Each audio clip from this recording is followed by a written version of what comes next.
हवामान विभागाकडून राज्याच्या काही जिल्ह्यांमध्ये हलक्या पावसाचा अंदाज देण्यात आलेला आहे. तर ते कोणते जिल्हे आहेत? आपला काय अंदाज आहे? सविस्तर माहिती पाहूयात. नमस्कार, तुम्ही पाहत आहात हवामान अंदाज आणि बातम्या YouTube चॅनल आणि Facebook पेज. तर सर्वात प्रथम जर आपण पाहिले तर राज्याकडे पूर्वेकडून वारे येत आहेत आणि त्याच्या प्रभावाने आपल्या राज्यात बाष्प पोहोचलेलं आहे. ढगाळ वातावरण आज बऱ्याच जिल्ह्यांमध्ये पाहायला मिळालं.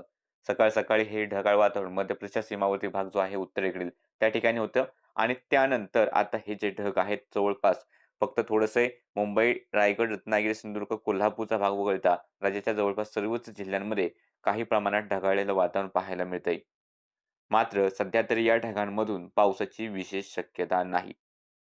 त्यानंतर जर उद्याचा अंदाज पाहिला तर उद्या हवामान विभागाने नंदुरबार, धुळे, जळगाव, नाशिक, अहिल्यानगर या जिल्ह्यांमध्ये हलक्याशा पावसाच्या सरी बरसतील असा अंदाज दिलेला आहे.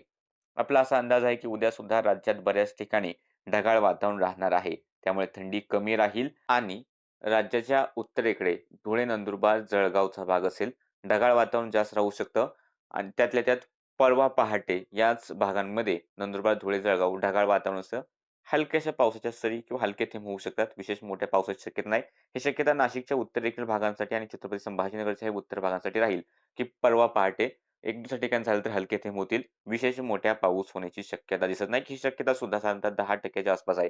अशी शक्यता मुंबई शहर, उपनगर, ठाणे, पालघरकडे सुद्धा 10 ते 20% शक्यता आहे, की याही ठिकाणी ढगाळ वातावरण राहू शकते आणि झाले तर हलके थेंब होतील, नाहीतर विशेष पावसाचा अंदाज नाही. राज्याच्या इतर जिल्ह्यांमध्ये वातावरण म्हणजे ढगाळ वातावरण राहील, मात्र पाऊस होण्याची शक्यता इतर जिल्ह्यांमध्ये सुद्धा नाहीच आहे. बाकी सध्याच्या अपडेटमध्ये इतकंच. दररोजच्या हवामानाच्या अंदाज पाहण्यासाठी चॅनलला सबस्क्राईब करा, पेजला फॉलो करा.